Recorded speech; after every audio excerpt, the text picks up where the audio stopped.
Hey friend, welcome back to the Energized Hairdresser. I'm Ashley Jo Gillen, hairdresser, health coach, and your biggest fan behind the chair.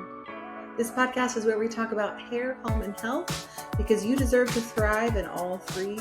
Pull up a chair and let's talk.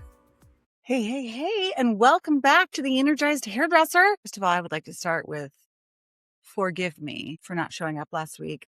I just needed a minute. We went on vacation the week before, and I swear it's almost like you need a vacation from your vacation. And I've been working on some projects behind the scenes. I have to say, doing all of the things has been it requires space. And so last week's podcast wasn't in me. So here we are, but we're back at it this week. And while I was gone, I took some time, I utilized some AI to go through my Facebook and Instagram and really read the comments and pull out the commonalities of hairdressers and what they're wanting because this is the Energized Hairdresser. My objective for the Energized Hairdresser is to help you leave the salon and not feel like a trash can. And that might be kind of crass, but so many years I left the salon and I just felt awful all the time, just depleted. And I don't think we need to live like that anymore. And when I very first decided to go down the path of coaching, I want to help hairdressers lose weight. I've always wanted to figure out how to lose weight. I've always, I would be a chronic dieter and then my schedule would be wild. And so then it would be not sustainable. But I'm noticing that there's a little bit of a chicken and an egg scenario going on here in the salon world. And we all leave work pretty ravenous. I shouldn't say all.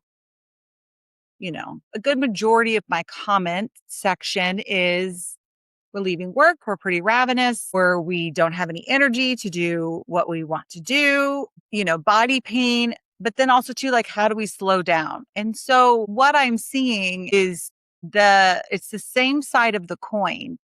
I want energy to sustain my career, but I'm so busy, I don't know how I'm going to have the energy to stay in my career. So the next 3 or 4 episodes, we're going to kind of dive in to a different part of what can suck our energy out more. And it has to do with a little bit of people pleasing. Heaven forbid we'd make people mad. I can't do that. Connie's going to get mad. I love how all my names for this, figurative client is moms, that were 40 in 1990. Connie, Marsha. If you're in my Energized Rhythm class, we talk about Marsha, Anyway, Becky. Is Becky from the 90s? Anyway. So this episode, we're going to help you recognize that split second moment where you've heard yourself say yes before the rest of you even had time to think about it. You just automatically said yes. And you're like, why did I do that? A client asks you if you can squeeze them in. Client texts you, hey, you got any openings this week? And you look at your book and you're like, no, I don't have any openings this week, but I could come in on Thursday because I'm already going to be in town and what's just 2 hours? And you're like, yeah, I can do that. Or the message comes through at 9 and you automatically respond and you think, why am I doing that? And then your body automatically just your shoulders tighten, your stomach drops, your brain starts buzzing. You start overthinking everything and you're like, what the heck? And now you're irritated because the client is like, why? Blah, blah, blah, blah, blah. The client is the thing, even though technically you were the one that said yes. This is what we're going to talk about today. The 2 seconds before you say yes behind the chair, because it is a thing. All right. So I have had this happen lots of times. And I want to say in the past year, I have gotten a lot better about what I have going on personally. What are my goals for my health? What are the objectives I have for my home? and what are the objectives I have for my hair. And when I personally think of hair, I think of you, my hairdressers, my lovely darlings out there that I want to support and encourage. But I'm also still working behind the chair. And I'm really moving into a season where I'm working behind the chair 2 days a week. It's plenty because up until last week, I was still homeschooling my children, but I decided to send them to school because I don't have the capacity. And so when I have people reaching out for an appointment and I look at my schedule, I really am to the point where I take a moment and I let it marinate. What am I willing to work? When am I not willing to work? And it always feels like these moments come in waves where we are working very hard, very busy, and then you might have a week, 10 days of a lull. So then you kind of panic and then you get more people in, so on and so forth. So what I would like to walk you through is you could kind of do a little bit of thinking here as far as your automatic response. Because there's two things happening here. Number one, we're serving people in our business. But number two, you are a human being who has a life. And so you can really ask yourself in a moment of honesty, what was asked? What did you immediately say after? And what did you notice in your body the moment you said yes? Okay. Because sometimes our body's going to give us cues of whether or not we really want to do something. If you have a client that messages you and you don't get back to them for 48 hours, that client is not a priority. And I don't mean that in a harsh way. I just mean that in a realistic picture of maybe that's a service you don't really want to do. You are really going into the subconscious there of it'd be nice to get them in, but there's just no space. That's telling you something. Okay. Especially when I opened my space in my home, I have a client who kind of is a little bit of aloof. They're busy, and they would just kind of it took a good 2 to 3 appointments where they would, hey, what do you got going on Monday? And I would really have to say, I'm not available on Monday. I'm not available on Monday. Even though I was home, even though I could have cut their hair, but I really had to stick to that script of I'm not available on Monday. Okay. So this is when your body says yes before your brain catches up, it's really a good, this is just kind of a really good opportunity to do some self-reflection. Okay. So let's get into that. So why the yes comes out so fast? When we people please, it's often treated as a personality type.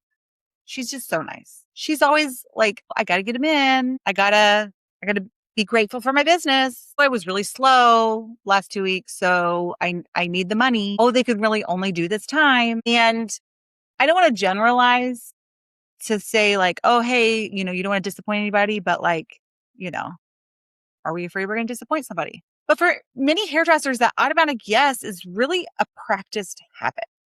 And really, there's a deeper connection here.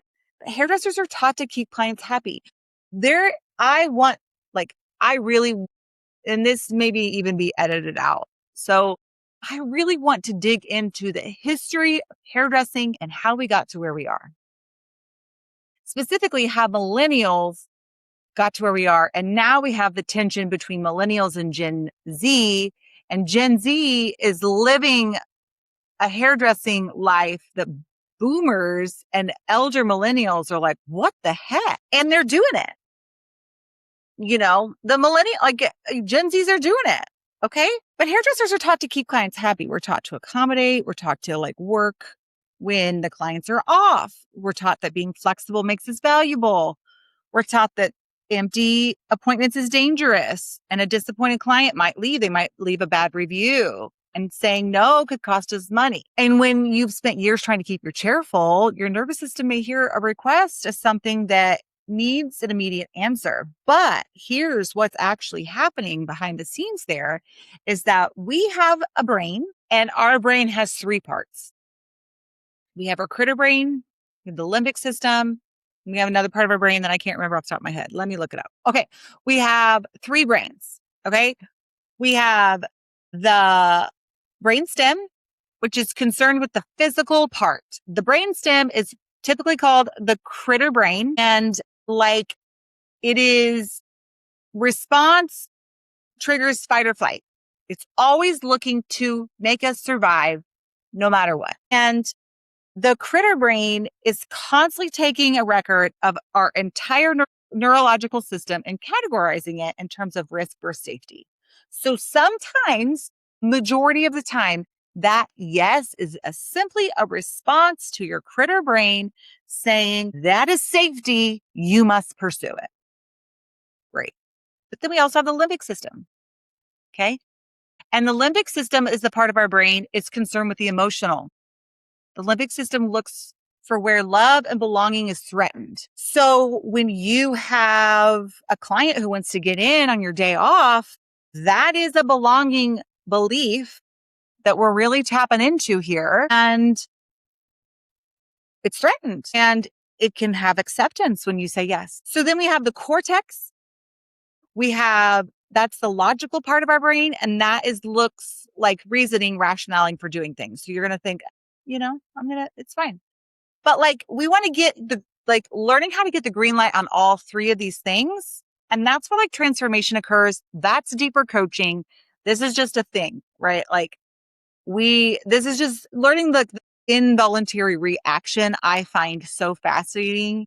Now I know where to look for deeper work and learning how to get the green light on all three of those brains, because unfamiliar equals risky equals unsafe. And we don't need that. Our brain is always looking for danger.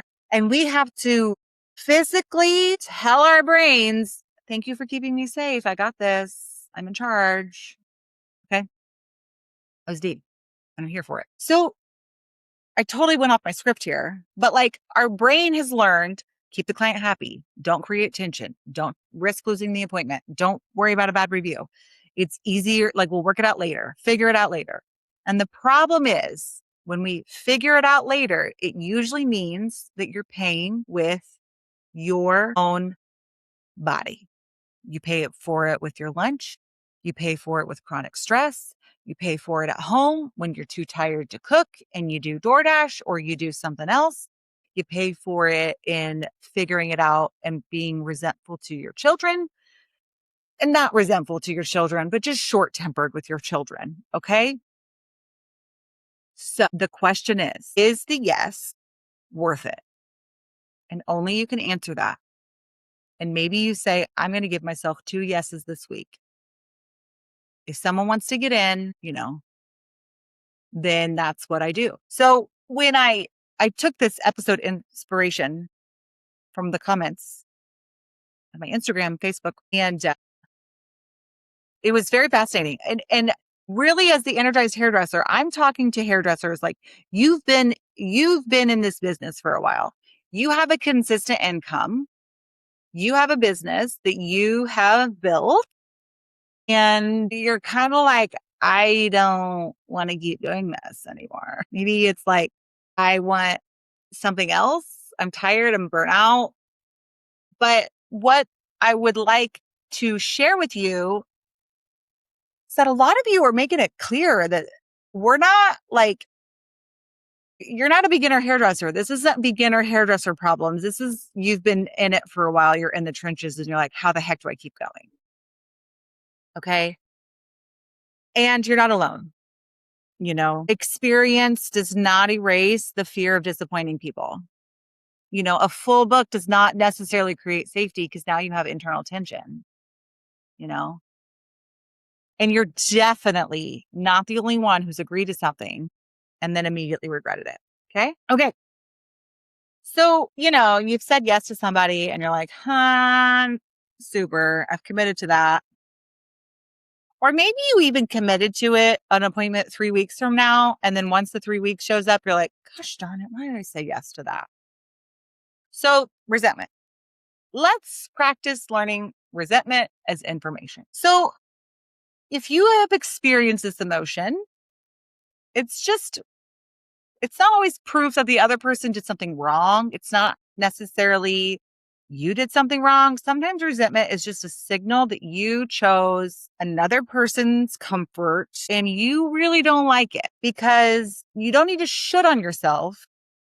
I'm just going to ask you to get curious, because curiosity leads to so much more observant behavior than shame ever will. Shame is, why did I do this? You're so dumb. You're ridiculous. You can't stick to anything. What else is shame? Shame is like, you're stupid. You can't do business. Like, nobody likes you. That's shame. But curiosity is, why did I agree to something I didn't actually have the capacity for? Curiosity is, what do I have the capacity for? You could ask yourself, why or where did I say yes because I wanted to avoid discomfort? That's a big one. Where am I saying yes because I just don't want to make somebody uncomfortable? And then I'm going to ask you, what's the big deal about being like, so what if it's uncomfortable? But that's coaching. That's one-on-one coaching. Okay. Like, where did I expect the client to notice my limit instead of communicating it? We're human beings. There is not a person on this planet that is not more busy than you are. We're all busy. We cannot assume that the client is going to be respectful of what we need. So a client may ask because it costs them nothing, and I want to give you permission to advocate for yourself. They're simply asking. And if are you available at 12:30 on Thursday? And if you put down lunch break, you have every right to say, I'm not available at 12:30. And like respond. I could do 2:30. I could do this time. And I like it's so easy for me to be on this podcast and say, hey, here's the solutions. But when you have a problem and you're here's your problem. You're on one side of the river or you're at the bottom of a ladder. And the solution is you want to have a lunch break and that's the top of the ladder. Like, we have to like climb a step. And step one is say, I'm not available at this time. I have this time. Okay. Client wants to get in. You have no room. Your first step is, my first available is here. Maybe it's 10 days from now. Okay. And then if they want something sooner, well, now you can have a little bit like, oh, you have anything available sooner? You can say, no, I don't. I can put you on a wait list. Or now you've had a little bit of space to know they want something sooner. And now you can make the choice. Okay. So a client might not know that you haven't eaten all day. A client might not know that you need to pick up your child at a certain time. Like, she might not know that the added service turns into an 8 or a 10-hour day for you. Clients don't know. And honestly, is it our job for them to worry about us? No, your clients cannot protect a boundary that they can't see. We get to own that part. And it's okay to put that into place. Okay. So then here's the 2-second pause. So like I kind of talked about the ladder, you get to kind of take a step back. Hey, do you have this time? And the goal is not to become someone who never helps anyone. We don't have to swing to the other side of the pendulum here. The goal is to stop answering before you've checked in with yourself. So the practice is simple. Take a pause. You see an appointment. Maybe the appointment comes across your screen when you're in the middle of something. Cool. I'm not going to look at that right now. And you pause for 2 seconds. You take a breath. Don't immediately fill that silence. You do not have to text them back right away. We do live in a space and time where we have instant access to people. However, we don't have to utilize it. Okay. Do I actually have room for this? Do I want to do this? What will this yes require from me? Am I saying yes because it works, or am I saying yes because saying no feels uncomfortable? 2 seconds may not sound like a long time, but it interrupts the automatic pattern, and that's the goal. Okay.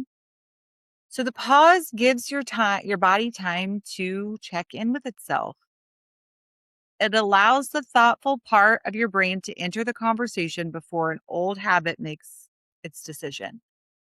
The people pleasing, the automatic yes, I don't study brains, but I think the research out there shows that when we make decisions, your brain has a path it walks down. It has a path it walks down. It's like neural pathways. And when you pause for 2 seconds, you're interrupting that neural pathway and building a new rewiring.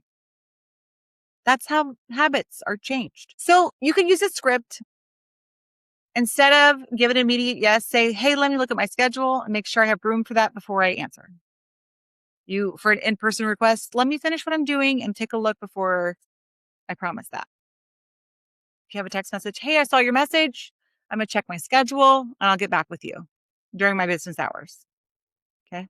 A script doesn't need to be dramatic. It's just a way for you to kind of get through the the new habit. All right. You're just simply creating space between the request and the answer, seeing if it actually works for you. Some hairdressers avoid pausing because they assume it will make them look rude, difficult, unhelpful. I mean, the people pleasing, like, I don't want to make them mad. Oh, they're my loyal clients. Unfortunately, the client has the opportunity to do whatever they want. I think it's been ingrained in us to bend over backwards for clients, but they have the opportunity to go wherever they want. And I don't think, and this is just my opinion, that hairdressing is going to be I don't know if it needs to be a loyalty business like it's been built up to be, because that's just a lot of pressure on that one hair. Wouldn't it be rad? Like if a client had like a couple hairdressers they could lean on. Ooh, when I say that out loud, how does that make you feel? Like, hey, I'll cut your hair when I have time. And maybe someone else cuts their hair when they have time. And it's like, yeah, they kind of have a plethora of people. I don't know. That's just me. Okay. So, pausing is not rude. Checking your capacity is just, you're a human being. You can only do so much. And you could still say yes after the pause. And the difference is that it just becomes a chosen yes instead of an automatic one. I recently, I had a duo that this year and they wanted to get in, and it just took me a long time to get them back in. So that was like a cue number one, that I really didn't have the space for them. And then I was just finally honest, hey, I've had a family emergency. I really just don't have space for that. She checked back in when it was time. And I was like, unfortunately, my schedule's changing. I'm not going to be taking appointments after 5 anymore. And was great. It worked out. It doesn't have to be me. We can just be honest, clear, communicate, and say, hey, this is what's going on. So a healthy no sounds like, I just don't have the availability for that right now. I can put you on the wait list if something changes. Just being honest, I think, just honors integrity so much. I don't know if we give honesty as much praise as it demands. Okay. So we want to protect, like, the critter brain. The critter brain might be going crazy right now and might be saying, oh my gosh, it's dangerous. I can't do that. There's no way I could tell Sandra no. But this isn't about becoming like cold. It's not refusing every request. It's not treating a client like they're annoying. It's just protecting the capacity that you have in your business. You are only human. And I'm going to assume most of us are not operating with assistants. You can only do so much in a day, and that's all you can do. Okay? Your clients do not need to have unlimited access to you to receive excellent care. Okay? And professionalism is not measured by how much discomfort you can absorb without saying anything at all. Like, that's not what professionalism is. Professionalism is just being honest, showing up, responding. Even if a response is no, that's still being professional. So, okay?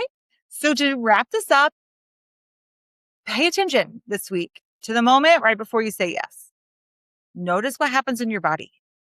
Notice how quickly you answer. Notice whether you are checking your actual capacity or trying to avoid disappointing. So you do not have to change every boundary this week. You can just start with a pause. 2 seconds. a breath, and let your body vote before your mouth can make a commitment. Okay?